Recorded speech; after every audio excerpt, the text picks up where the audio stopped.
بسم الله الرحمن الرحيم.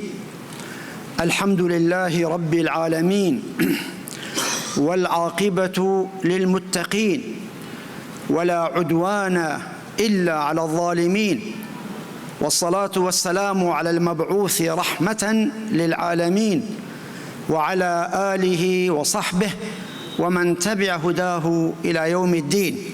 أصحاب الفضيلة والسماحة، إخوتي الكرام، أخواتي الكريمات، أحييكم جميعا بتحية طيبة مباركة، وهي تحية الإسلام، وتحية الإسلام السلام، فسلام الله عليكم ورحمته وبركاته. يشرفني حقا ويسعدني صدقا أن أمثل الاتحاد العالمي لعلماء المسلمين في هذا المؤتمر العظيم الذي تتعلق أبحاثه بقضية إخواننا العظام، إخواننا الكرام، إخواننا في تركستان الشرقية، مهبط العلماء ودائما مصدر ومرجعية لمعظم علماء الأمة. هذا البلد العزيز وهذا الشعب الكريم يعاني اليوم من ظلم كبير تشهد له الأعداء والأصدقاء،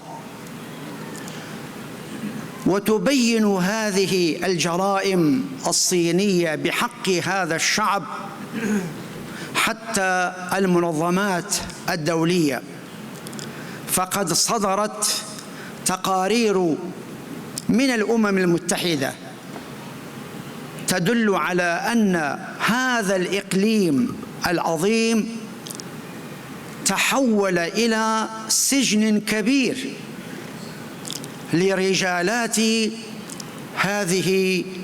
هذا الإقليم أو هذا البلد العزيز أو هذه البلاد العزيزة، ولنسائه ولأطفاله ولكل مكوناته. وتسربت أكثر من 5000 وثيقة رغم التشدد أو التشديد الكبير في التشفير من قبل الحكومة الصينية.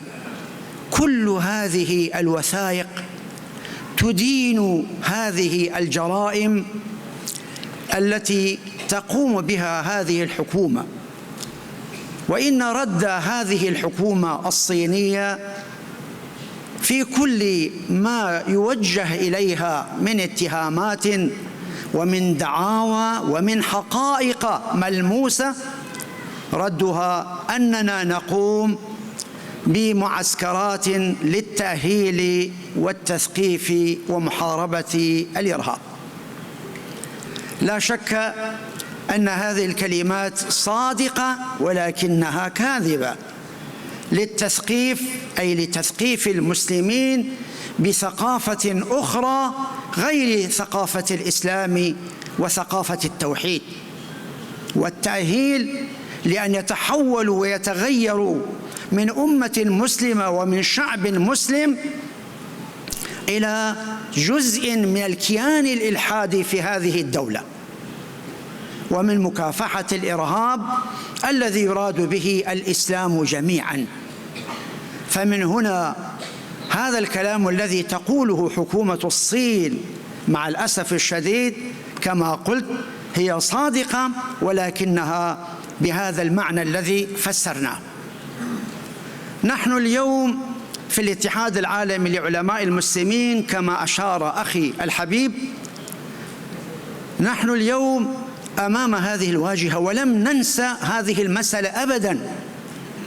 حتى منذ بداية تأسيس الاتحاد عام 2004 شكلت لجنة للأقليات المسلمة، وكنت أتشرف برئاستها، وكانت قضية إخواننا الإيغور وتركستان الشرقية مع بقية القضايا جزءاً أساسياً من تفكيرنا ومن آلامنا ومن آمالنا أيضا.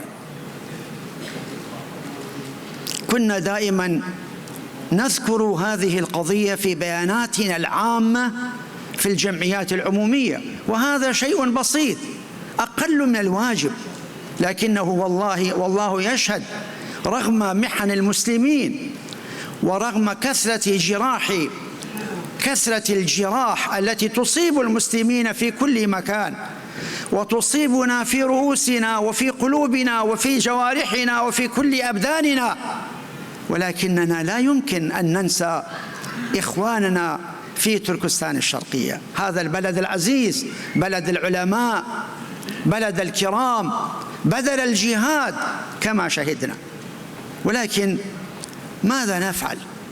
قدمنا رسائل للحكومة الصينية مباشرة، قدمنا رسائل باسم الاتحاد إلى الأمم المتحدة، إلى المنظمات الحقوقية لعل وعسى، ولكنه مع الأسف الشديد حقيقة أنا لا ألومهم كثيرا، إنما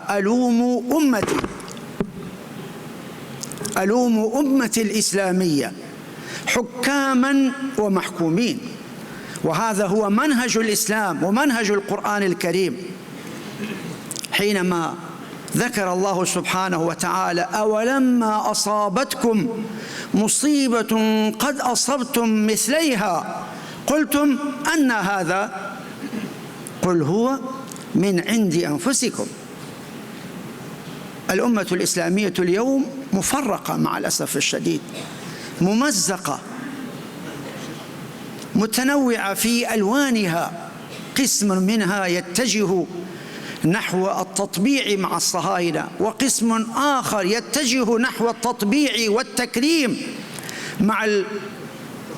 مع العنصريين الهندوسيين الذين كما قال أخي الحبيب يسيئون إلى حبيبنا المصطفى، وقسم آخر داخل في أحضان الغرب، وقسم آخر داخل في أحضان الشرق، إلا من رحم ربي. ولكنني أقول لكم بصدق إن الأمة الإسلامية بعمومها صاحية قائمة بالحق إن شاء الله، وإن هناك علماء ربانيين لا يمكن أن تخلو عنهم الأرض أبدا، فهذه الأمة في شعوبها، وهذه الأمة في علمائها، وهذه الأمة في إعلاميها الصالحين معكم، والله معكم.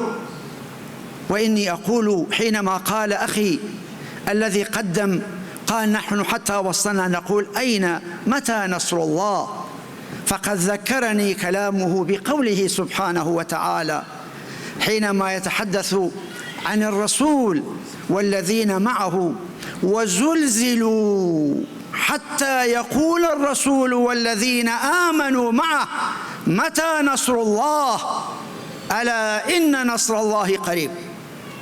نصر الله قريب ما دمنا نحن ندافع عن قضيتنا، ما دمتم أنتم أيها الإخوة الإيغور، أيها الإخوة في تركستان الشرقية تضحون وتدافعون عن قضيتكم، فالله معكم ونحن معكم ونحس بآلامكم، لأنه بدون هذا الإحساس لن نكون مؤمنين حقا. مثل المؤمنين في توادهم وتراحمهم وتعاطفهم كمثل الجسد، وفي رواية كمثل الجسد الواحد، كمثل الجسد إذا اشتكى منه عضو تداعى له سائر الجسد بالسهر والحمى. والله تصيبنا الحمى والإحساس بآلامكم.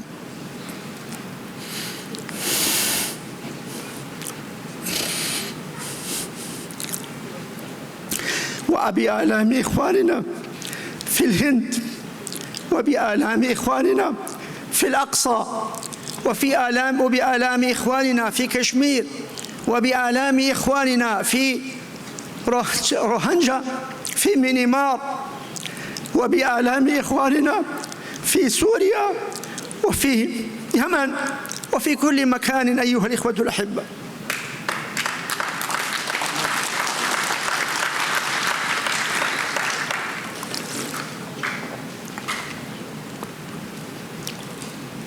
العلماء الربانيون الذين ينسوكم ويقفون معكم بكل إمكانياتهم المتاحة. وأهم شيء إخوة الكرام بدعائنا وتضرعنا ودموعنا لقضيتكم ولقضايا الأمة.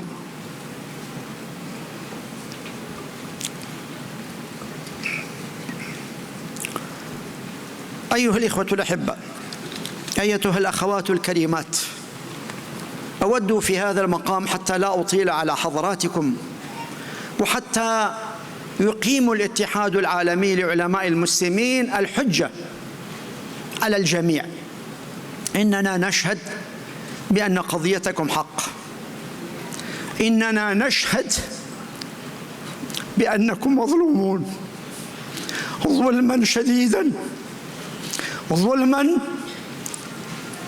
في أنفسكم بالقتل والتعذيب، ظلما في أعراضكم بمحاولة الانتهاك والاعتداء، ظلما في أرضكم، ظلما في أطفالكم، ظلما في كل شيء. فلذلك أوجه هذه الرسائل أمة الإسلامية، أوجه رسالتي أولا إلى جميع العلماء أن يقفوا مع هذه القضية، فأنتم ورثة الأنبياء عليهم الصلاة والسلام، والوراثة في كل شيء إخوة الأحبة إلا في الوحي، وراثة في كل ما فعله الحبيب المصطفى صلى الله عليه وسلم في وقفته مع المظلومين، حتى قبل أن يكون رسولا شارك في حلف الفضول لأنه كان للدفاع عن المظلومين، فما بالك بعد أن جعله الله سبحانه وتعالى رحمة للعالمين. وأنتم أيها العلماء ورثة الأنبياء في الدفاع وقول الحق في خطبكم، أدعوكم إلى أن تبينوا هذه الحقيقة في خطبكم وفي وعظكم وفي كل ما تقومون به مع بقية قضايا الأمة. هذا واجبنا، هذا واجبنا الذي فرضه الله سبحانه وتعالى علينا. ثم الرسالة الثانية إلى حكام المسلمين، إلى المسؤولين، إلى السياسيين، والله إنكم لمسؤولون أمام الله سبحانه وتعالى، وإنكم لتقفون أمام الله سبحانه وتعالى، وإنكم قادرون أن تفعلوا الكثير والكثير. أدعوكم أيها الإخوة القادة، أيها الإخوة السياسيون، أيها الإخوة المسؤولون، إلى تبني قضايا الأمة جميعا، فقيمتكم في تبني قضايا الأمة، وقيمتنا جميعا في وحدتنا، وإلا فيكون الفشل حليفنا. ولا تنازعوا فتفشلوا.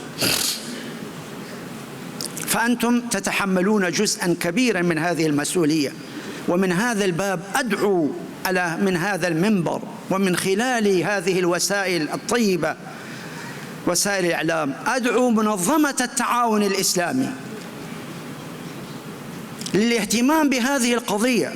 أنا أقول لحضراتكم ضمن أهداف المنظمة، ونحن اطلعنا عليها وشاركنا في بعضها، ضمن أهداف منظمة التعاون الإسلامي الاهتمام الأكبر بالأقليات المسلمة. فأين منظمة التعاون الإسلامي في تحقيق هذا الهدف الذي اتفق الزعماء عند تأسيس المنظمة على هذا الهدف؟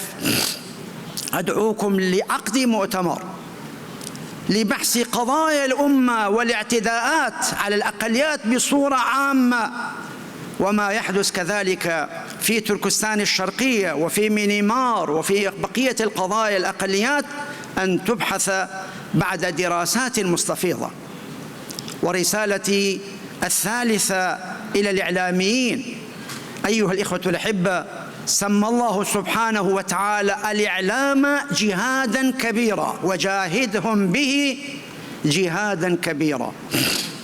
فأنتم في جهاد، يجب عليكم شرعا يجب عليكم أمران: الأمر الأول الوقوف مع إخواننا وبيان حقيقة ما يجري لهم، والأمر الثاني كشف وفضح هذه الممارسات الإجرامية التي تتخذ بشأن إخواننا وأخواتنا في هذا البلد العزيز.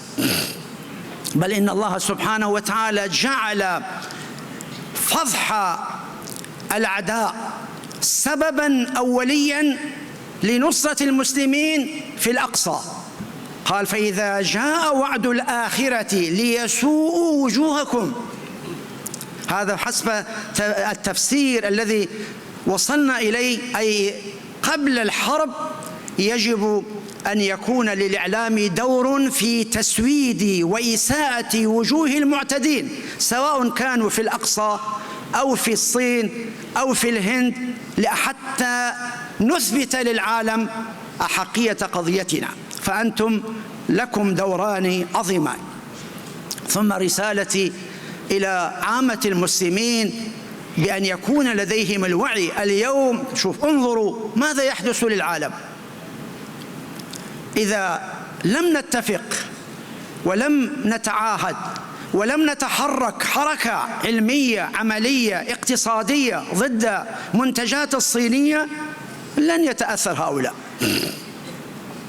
اليوم كما قلنا كانت هناك ميانمار، ثم بعد ذلك الهند، كذلك الصين.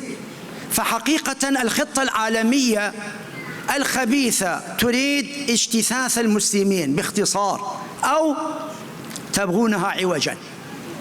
قد لا يستطيعون اجتثاث، لكنهم يريدون كما 6 مرات يبغونها عوجا، أن لا يكون الأمة على الصراط المستقيم، يريدون على الصراط المعوج، تبغونها عوجا. فيجب علينا أيها الإخوة الأحبة أن نقف موقفا، حتى لو لم تكن هناك الدول تعمل، فنحن لا بد أن يكون لنا إحساس، والإحساس يترتب عليه العمل، سواء كان في المقاطعة، سواء كان في أي شيء نستطيع أن نعمله. هذه الرسائل إخوة الأحبة باسم الاتحاد العالمي لعلماء المسلمين. وإنني في النهاية أشكر إخواني في اتحاد علماء تركستان الشرقية الذي هو جزء منا، نتشرف بأنه جزء من الاتحاد.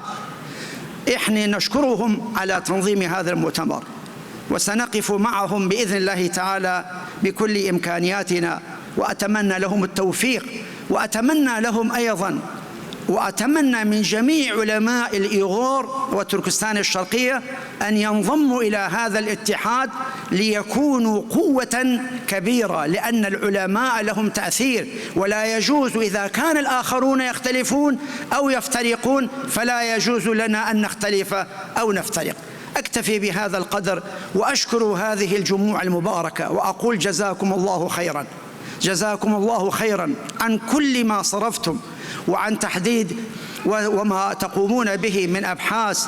هذا لله سبحانه وتعالى، ليس للدنيا، فأنتم إن شاء الله بذلك حققتم جزءا من الأهداف المطلوبة من الأخوة الإيمانية. ورجلان تحابا في الله، نحن والله نحب هذا الشعب، ونسأل الله أن نحشر جميعا في ظله يوم لا ظل إلا ظله، وأن نحشر معكم جميعا يا رب بهذه المحبة الصادقة. والسلام عليكم ورحمة الله وبركاته.